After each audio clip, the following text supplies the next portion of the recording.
It's the early hours of the day. An 18-year-old, France Hoang, puts his belongings in the back of a pickup truck. He looks back at his house and sees his parents staring at him through the window, disappointed and angry. And on the other side of the street, France sees an Army veteran watching him from his driveway. The veteran salutes the young man. France is torn, not sure what to do. He gets in his pickup and drives away. As he leaves, he is lost in his thoughts. This is a key scene from the 2019 short film, American Refugee, which dramatizes a key moment in the life of France Hoang, a Vietnamese immigrant who is torn between this devotion to his family and his desire to attend West Point Academy to serve his adopted country. Earlier in the film, France, played by actor Justin H. Min, has an argument with his father, portrayed by Yang Kim. France has just announced that he's accepted a spot at West Point, upsetting his father. The family had risked everything to escape from Vietnam in the final days of the war, and his father wanted something different for his son. What? I'm supposed to just do what you want me to do? That is the honorable thing. France, you are number 1 in your class. You could go anywhere in the state for free. West Point is honorable, and it won't cost you a thing. If you go, you are no longer our son. We will disown you. No more discussion. You will not go. Final!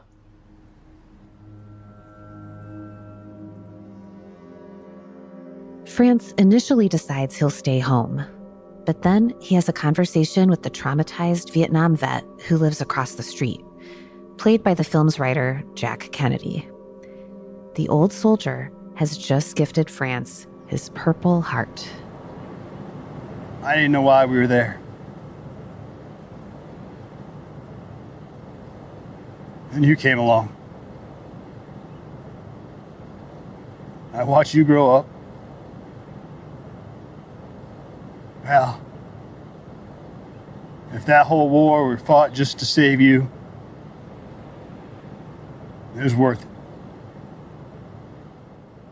The veteran tears up as he pushes France to go to West Point.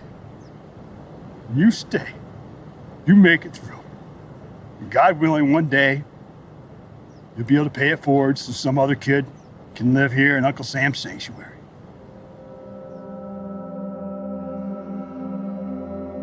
The film then flashes forward a decade later to 2001. Now a soldier, France is patrolling the Afghan countryside and runs into a small boy. France looks down at him. The boy smiles back, a look of hope gleaming in his eyes. And France realizes he made the right choice. France Hoang graduated at the top of his West Point class and has gone on to have an incredible and diverse career, with 2 stints in the Army, a flourishing law practice, and as co-founder of a number of tech startups. And he chalks all of that up to that decision he made back in the summer of 1995.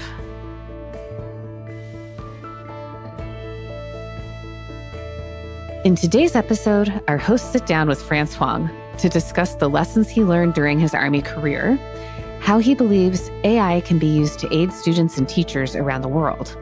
And yes, we'll find out if he ever patched things up with his parents. I'm Carrie Varo-Heikis, and this is Army Matters.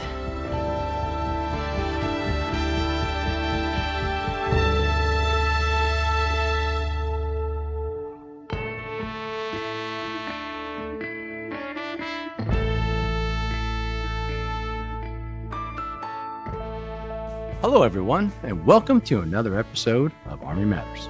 I'm your co-host, the 15th Sergeant Major of the Army, SMA retired, and Daniel Dailey. And I'm here with your good friend, Daniel A. Dailey's best buddy, Lieutenant General retired Leslie C. Smith, the 66th Inspector General. Dan, how you feeling, man? What What state of mind are you in? I'm a little jet lagged, You are, me too. I've got a second win though. You got a second win. Second win. Yeah. Second win. Where did we just come back from? To Germany. Deutschland. We did the first ever AUSA Land Euros. And it was a home run. Run. If I don't say so myself. It was a home run. Yeah. That was a good show though. It was a good show. So that's right. that's right. Yeah. Well, what are we talking about? What's our podcast about today? Well, I'm going to do something we rarely do on this show. You're going to ask me a question? I'm going to ask you a series of questions. Of course. Yes. You always have to ask me a question, just like a Okay. little brother always does. All right. Hey, Les. Hey, Les. Hey, Les. Yes, go ahead. Here we go. First question number one. Get Yes. serious now. I am serious. This is for the record. For the Score. record. Dun, dun. Did you ever consider becoming a lawyer? No. Why? Because I never really thought about it. I mean, yeah, I thought being an accountant was good enough.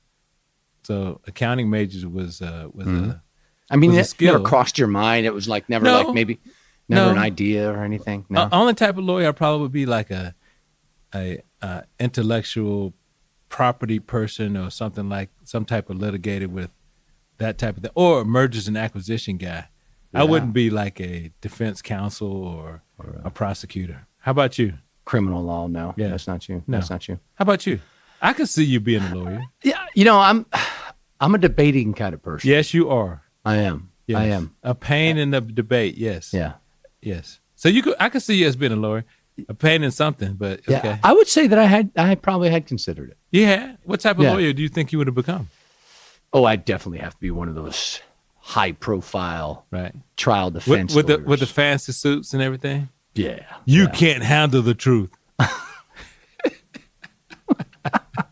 Okay. Yeah. So the reason why we're talking about becoming a lawyer, let's see if you can guess. Why? I'm going to tell you, our guest today, Uh-huh. his family did not want him to not only join the Army. That's right. But But not- it didn't hold him back, though. No, it because didn't. When he did, he ended up becoming a lawyer. What? Yeah. Yeah. Who worked in the White House, Les? How about that? What? You ever work in the White House? No, I've been to meetings at the White House and OEOB, but no. Have you ever worked at the White House? No. I had meetings there. Dan, this guy has more degrees than the thermometer. And his family didn't want him to join West Point. But I think he turned out all right. He did. He did. Well, you know what? Let's bring him on the show. All right. France, welcome to Army Matters, brother. Great to be here, General. Great to be here, Sergeant Major. So, France, before we get started, and we are going to get to talk about all the amazing things that you've done throughout your Army career, like going to the White House and a thing called BoodleBox. But first, I want to ask you about the film, The American Refugee. Tell me, what did it feel like to be portrayed on the big screen? What? Movie star. Yeah, it was unreal, Sergeant Major. Seeing somebody else play you and seeing a moment of your life through somebody else's interpretation was pretty unreal. Who played you? It was a now famous actor, Justin Lin. He's in Umbrella Academy, if you've ever watched that. Ah, very cool. You've made Way it. better looking than I am, Sergeant Major. Yeah, you've made it when somebody plays you. Yeah. All right. So France, you went to West Point against the wishes of your parents. That's right. Yeah, I was a refugee from Vietnam. I came over here when I was 2 years old. Okay. Grew up in this great country, wanted to give back. And somewhat understandably, looking back on it, my parents were opposed to it, right? They escaped a war-torn country, came from Saigon to the shores of the U.S. They didn't want their son to have to experience the hardships they did. And they viewed war very differently than we view war, right? Yeah. Yeah. Yeah. So how did you patch up things with them? Yeah, they ended up coming out to West Point. Towards when I graduated, Okay. they got an invitation from the superintendent himself to come to my graduation. So that was the first time we saw each other in 4 years. And so what did they think? I think West Point has this amazing ability to just really change people's minds in a lot of different ways. If you're not familiar with the military, or if you're not familiar with the academy itself, I think when they came, they realized that what I chose was a life of service. that really went a long way. So let's back up a little bit, France. You and your family came over from Vietnam in 1975, and you were 2 years old. And I'm sure you don't have any memories of that, but I don't. Can you talk about the first time your parents told you about the moment they fled the country? Yeah, it wasn't something they talked about a lot. I think for them, it was a very traumatic experience. But I still remember my parents, when we were growing up, just occasionally mentioning, when we left Vietnam. And the story eventually came out, right? My mom worked for the Americans. My dad was a South Vietnamese Army officer. And, April 23rd, 1975, we boarded a C-141 Starlifter and lifted it in the skies above Saigon and headed for Guam, and then later Pendleton. Wow. That's amazing. That is amazing. Yeah. So France, when did you realize that you wanted to serve your new country? And was it when you decided to attend West Point, or was it earlier in life? It was earlier. When I grew up, I had a lot of mentors. Several of them were Vietnam veterans. I didn't realize at the time why they took an interest in me. I realize now, having served, and I look at, for example, Afghan children in a different way. And I realize now that they must have looked at me the same way. And many of them took an interest in me. And when I learned about my family's history, I remember one time when I was 13, I made a trip to DC. I stood in front of the Vietnam Veterans Memorial, and I was just overcome Sergeant Major. I realized that all these people had died for me, and I wanted to do something to give back. Yeah. I grew up with a Vietnamese family that's about the same time left Vietnam for the same reason. And they ended up moving out of their hometown and became very successful family in California. Yeah, it's amazing. Amazing. Wow. Mm-hmm. So, France, you graduated in the top 1% of your class at West Point. So what was the most single hardest moment of the academy? Yeah, so you may ask, why West Point? So despite I won't ask you that, but why don't you tell us why West Point? Yeah, because we've drunk the Kool-Aid already, brother. Yeah, no, we totally drank the Kool-Aid. Yeah. Look, growing up, I had terrible eyesight. In fact, I needed a waiver to get into West Point. So the Air Force Academy is absolutely out. Also, I didn't know how to swim, so Naval Academy is out. So when I showed up to West Point, much to my chagrin, I found out that swimming is a graduation requirement at the academy. Yeah. And so I was stuck in a class called rock swimming because everyone there sinks like rocks. And I got my lowest and most proud grade at West Point in rock swimming, a D+. Most proud? Why? Because he needed a D+ to graduate, man. Yeah. Come on, bro. Because it's not an F, Sergeant Major. Yeah. It's not an F. That's right. Hold on. So even with the D+, you graduate in the top 1%. Yeah. Luckily, swimming isn't weighted too heavily. Okay. Yeah. It's elective. So tell us about this outfit that you were forced to wear on our day. So our day is the first day at West Point, and all you want to do is blend in. That's a good rule for the military in general. You just want to blend in. You don't want to stand out. On the first day of West Point, you wear this outfit with shorts on it. And then at one point you change into trousers to try them on. You change back into shorts. Well, when I changed in the trousers, I went back to go get my shorts and somebody had taken my bag. And so I did all of our day wearing trousers, which is like having a gigantic bullseye painted on your chest for 1,000 upperclassmen. Yeah. One of these things is not like the other. The red sashes. That's right. Yeah. Oh, my. Okay. That's pretty good.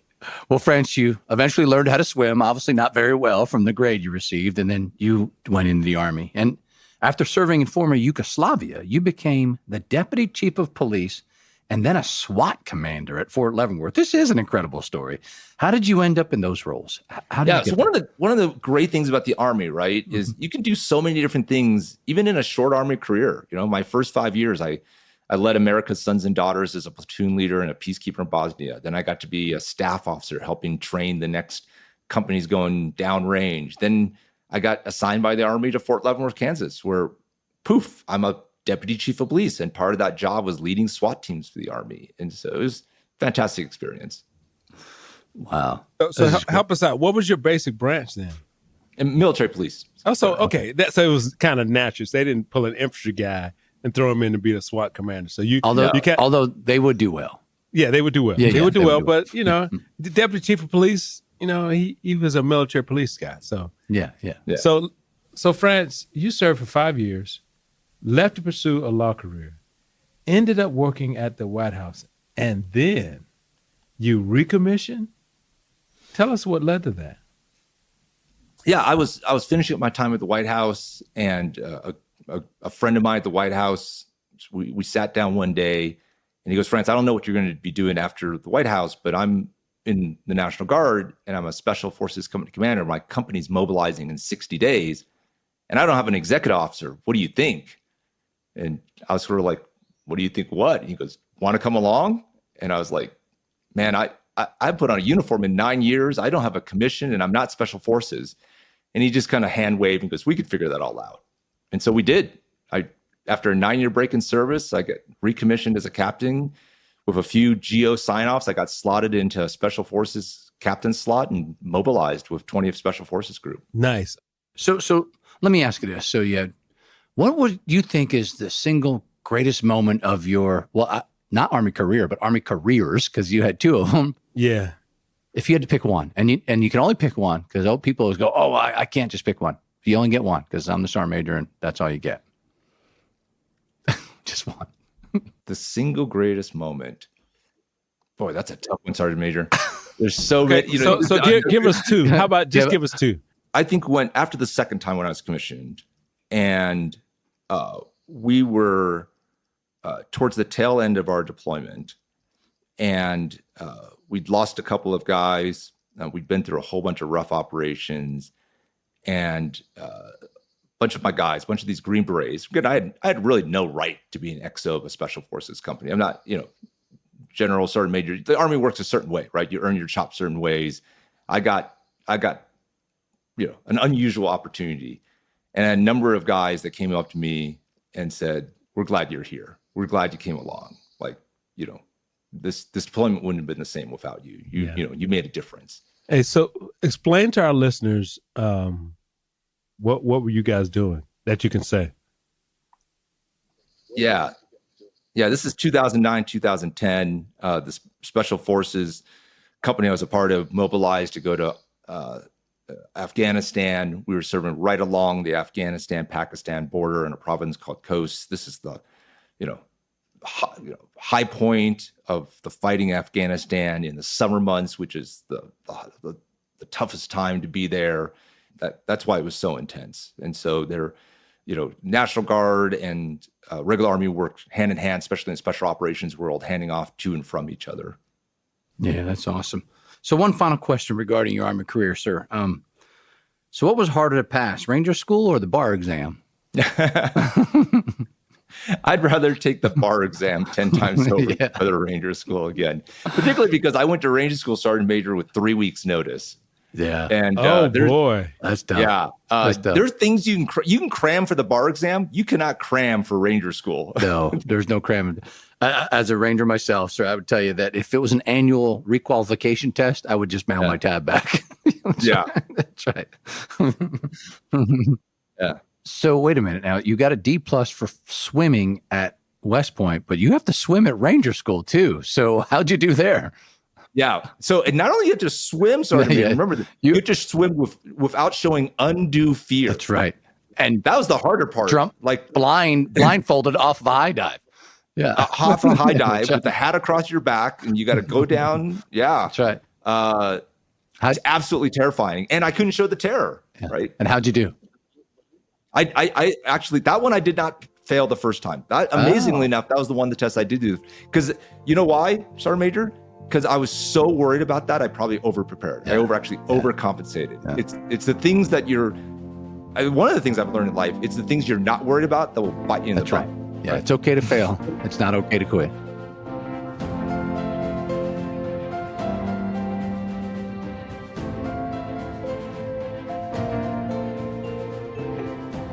Did you know that as a member of AUSA, you have access to many benefits? From car rental to entertainment discounts, the opportunities are ample. Visit us online at ausa.org/benefits to learn more.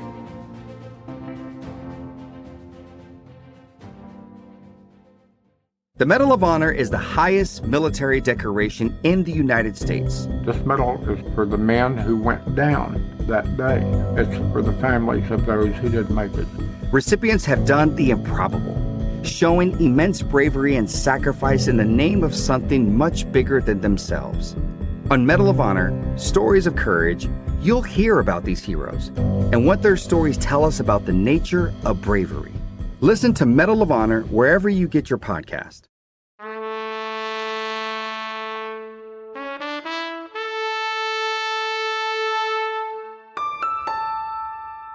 Welcome back to Army Matters. Now, France, I'd like to jump into your legal career a little bit here. You had a very successful law career, which included legal counsel to the President of the United States. What did you learn during your time at the White House? So you would think that working in the White House is all about like giving good legal advice and like coming up with all kinds of legal theories and stuff. Your job in the White House is actually not to necessarily create the answer. It's to ask the right question. And so my job in the White House was to see everything that was going on that I was responsible for and make sure that the right questions were asked and that somebody got the right answer. Generally, it wasn't me, actually. And so that was actually a change in my way of thinking, that actually questions are more important than answers. You've also started your own law firm, though. And how difficult was it to do that? So when you got out of the White House, you got away from just asking the right questions. The law firms are much different. So tell us that story. Yeah, look, being an entrepreneur, TV, film, social media portrays it. You know, you take this risk and it turns out to be super successful and it's an overnight success. Every overnight success is years in the making. It is a lot of hard work. And there's something called WIFIO. I can't use the full description of the phrase, but it's, you know, we're effed, it's over. Oops. WIFIO is the most common state of being an entrepreneur. Like at every moment you think the sky is about to fall on top of you. And so it's hard. Sorry, Major. And I think it's hard because, you know, in the Army, in the White House, I always had somebody I could turn to. There was some higher up I could call and ask for advice. Or when you're an entrepreneur, it's all on you. It is the most, in many ways, the most lonely thing I ever did. But why did you decide? Why start your own law firm? Yeah, when I came back from Afghanistan, I had a good friend of mine. He's also an Army veteran. He and I had worked together, and he had started actually a law firm and this other company you mentioned, MAG Aerospace. And he was just getting off the ground. And when I got back from Afghanistan, he called me to a diner one day and says, France, I'm starting these companies. I want you in. I want you in the foxhole with me as we start these companies. And so like many things in life, right? A buddy calls you up and you answer the call. Okay. So you both were co-partners in the law firm and MAG Aerospace? We were, yeah. Oh, wow. Okay. So tell us what MAG Aerospace does and talk about taking out second mortgages and maxing out credit cards. How did that go? Yeah, MAG Aerospace is a company. It still does this. It operates planes, drones, helicopters, manned, unmanned systems all around the world. You know, we provide what's called ISR, intelligence, surveillance, reconnaissance. And you can't have an aviation company if you don't have airplanes. And so at some point, we had the opportunity to buy our first 3 airplanes, but no one would give us any money in general. No one would fund us. No one would loan us money. And so we ended up having to scrap together money ourselves. You know, like you said, credit cards, second mortgages, empty out 401ks to buy these planes to get the company started. And it was the biggest financial risk we'd ever taken. But it turned out well. MAG ended up being a very successsul company that did a lot of good. Were you married at the time? I was not married at the time. You were not married at the time. So you'd have to explain to anybody. No, some of the other guys were. One of the guys maybe took a second mortgage without talking to his wife, but don't recommend that. That is, these things should be partnerships. Yeah, yeah.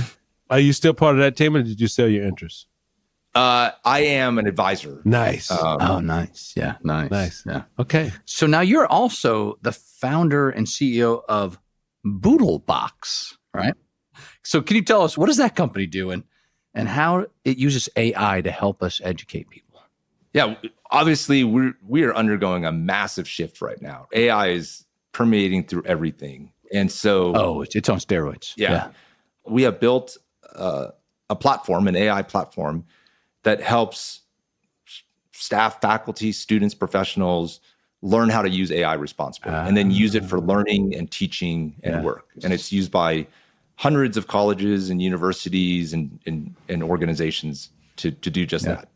Well, I got to ask, how'd you come up with the name BoodleBox? What's the BoodleBox? Yeah, so every West Point graduate listening to this knows exactly where that came from. So, well, tell us then. Tell us. So during your first year at West Point, you're pretty locked down, but you are allowed to get cookies, cakes, treats, and care packages from your family. And the nickname for that they send is Boodle, and you get to keep it in your room in a box, and that's the BoodleBox. Nice. So it's automatically will be relatable to West Point graduates. Yeah. Nice. So Boodle actually means a collection of things.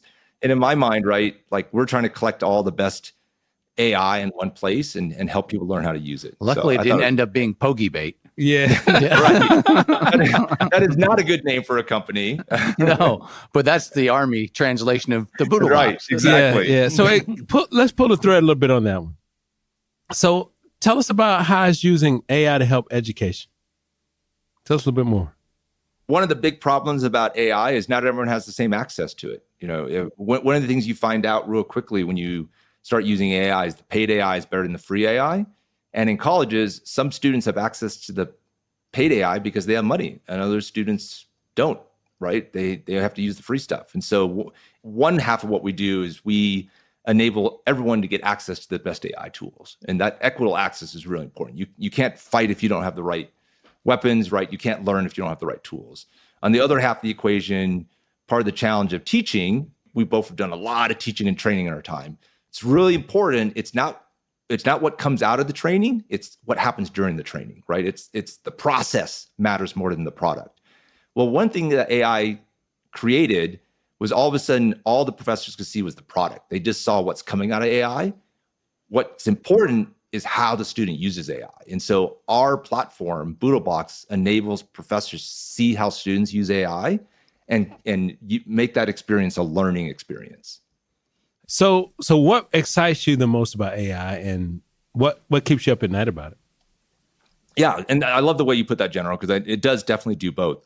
What excites me the most is we have the opportunity perhaps to spend more time on the things that matter. There's this idea of, the fancy term is cognitively offloading. In the Army, we just call it delegation. Right? We can now delegate things to AI that we used to have to do ourselves, right? A staff memo that used to take you 20 hours to draft can be drafted in 2 minutes. And so we can now spend more time on the things that matter by outsourcing in a responsible way to AI. Now, that doesn't mean AI replaces us. It turns out one of the things about AI that is counterintuitive is it's actually most useful when you already know what you're doing, right? What keeps me up at night is the worry that we're going to get this wrong. We got the relationship with social media wrong because we relied it on ways we shouldn't. We could do the same thing with AI. We could end up relying it on ways that are irresponsible, that actually decrease what it means to be human. I want to fight hard to make sure that doesn't happen. Yeah. The AI bandwagon is running fast, though. It is. It is. As we wrap up here, we'd like to bring you full circle. You and your family escaped from Vietnam. It brought you here as a child. And then you went through this whole amazing life in America. And then in 2021, you founded Allied Airlift 21. Tell us about that and why you did this. Yeah, so just a small point of correction, Sergeant. I was actually not the founder, but I came on early to help. August 2021, obviously Kabul's fallen. A bunch of our allies need help getting out. And the United States government wasn't able to do everything that needed to be done. And who stepped into that breach? A whole bunch of veterans and diplomats and former members of the intelligence community and everyday Americans who wanted to help our Afghan allies. And, Allied Airlift was one of hundreds of organizations that organized to do that. And we ended up helping hundreds of allies get out before Kabul airport closed down. And then me and a group of veterans ended up helping to organize the very first private charter evacuation flight out of Afghanistan after the U.S. left. And probably one of the proudest things that I've ever done is help 380 Afghan allies start new lives in the United States who came out on that flight. Well, that's pretty cool. So on that particular point, did your background with MAG Aerospace help you out at all? Because you had access to aircraft or access to people who knew about aircraft? Did that help at all? A little bit general. Frankly, what ended up helping a lot more was connections. Connections in the sense of, what did we end up doing when, the stuff hit the fan? We called the buddies we knew from our Army days, people we served with Afghanistan, people we went to, I recruited 3 of my West Point classmates. I called soldiers who I'd worked with. The Army network and sisterhood, brotherhood came alive, beyond the uniform to help out. Yeah, that's cool. That's so cool. Can you tell us about one or two of those children that whose story stays with you today? Yeah, one of the Afghans that came out on that flight in September of 2021 was an Afghan who I went on a bunch of combat missions with. His name is Jabbar, and it took like 10 tries to get Jabbar out of Afghanistan. He finally got on that plane, and it was him and his wife and their 8 kids. And a few months back, I had the wonderful experience actually visiting them. They're starting new lives in Lincoln, Nebraska. And I was there sitting on the floor of the living room, eating naan and chicken and talking and meeting their kids for the first time. And the youngest daughter is starting her first year at community college, and asked her what she wants to do. And she said, I want to be an international relations lawyer and work in human rights. And I was just blown away by this young woman who is starting over again in America, and that she's already thinking about giving back. And that's America, right? America answers with service. Even somebody who had been in America 3 years already wants to serve. Yeah, that's so cool. So I got one last question for you, sir. I mean, you're a refugee immigrant to this country. You've done very well. Immigration is a huge topic in our society today. What advice would you give a young immigrant to this country? Yeah, be thankful for the life you had, because every immigrant has a superpower. We know that there's an alternate universe where we're not in America. So every day I'm in America, I'm grateful. My life is filled with gratitude. Then the question becomes, what do you do with that gratitude? And I go back to service. Right? Immigrants start companies, they go into public service because we want to give back to this country and its ideals. And I think there's tremendous power in that. And for an immigrant, you have the opportunity to make a difference, not just for yourself and not just for your family, but for your new home. But I don't really, frankly, need to tell an immigrant that. Almost every immigrant I talk to just knows it in the depths of their heart already. Yeah. Thanks for sharing that, though. It's important, sir. Well, thanks for all your service and your sacrifice, both in uniform and out. I always said you don't have to wear a uniform to serve this country. You just got to serve this country, right? So, and God bless you, and hope in your third quarter, there's beautiful horizons ahead. Thank you. Thanks, Sergeant Major.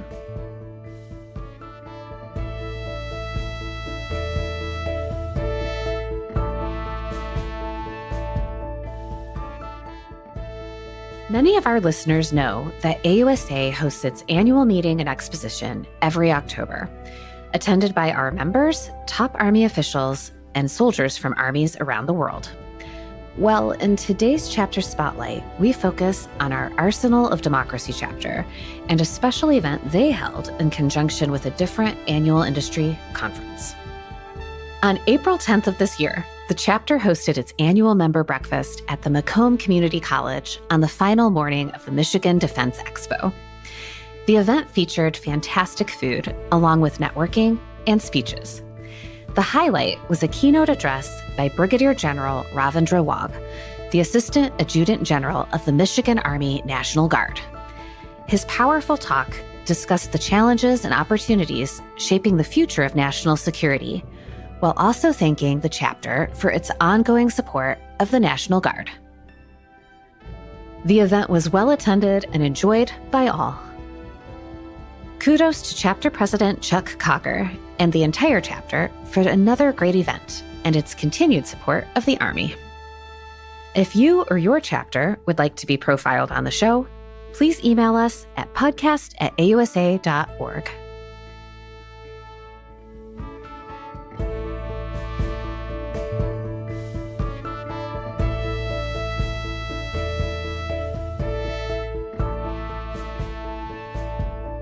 To all our listeners, thanks for joining us. AUSA's Army Matters podcast is brought to you by the Association of the United States Army, the U.S. Army's professional association, member-supported, Army Connected. Visit us at ausa.org for more information or to become a member. Your membership helps AUSA continue to carry out its mission, educate, inform, and connect with the total Army, our industry partners, and supporters of a strong national defense. Today's episode was hosted by Lieutenant General Retired Les Smith and SMA Retired Dan Dailey, and anchor hosted by Carrie Viral-Hackes. Anthony Del Call is the producer and writer, and Andy Bosnack is the associate producer and supervising sound editor. Ellen Toner is the content editor. Unzinga Curry is the executive producer, and the senior producers are Carrie Viral-Hackes and LaSharon Duncan. Special thanks for the clips used in today's episode from the 2019 short film American Refugee, courtesy of producer Jack Kennedy. Be sure to subscribe to the Army Matters podcast wherever you find your podcasts, and please leave a review. As you know, we love seeing stars in the Army, especially if it comes in the form of a 5-star review. AUSA's Army Matters podcast can also be heard on Reefs Across America Radio on Monday at 8 p.m. Eastern on the iHeartRadio app, the Odyssey app, and the TuneIn app with the search of the word REAP. For questions or to provide topic recommendations, email us at podcast@ausa.org. AUSA's Army Matters podcast primary purpose is to entertain. The podcast does not constitute advice or services. While guests are invited to listen, listeners, please note that you are not being provided professional advice from the podcast or the guest. The views and opinions of our guests do not necessarily reflect the views of AUSA. I'm LaSharon Duncan, hoping you have a great Army day. Hooah!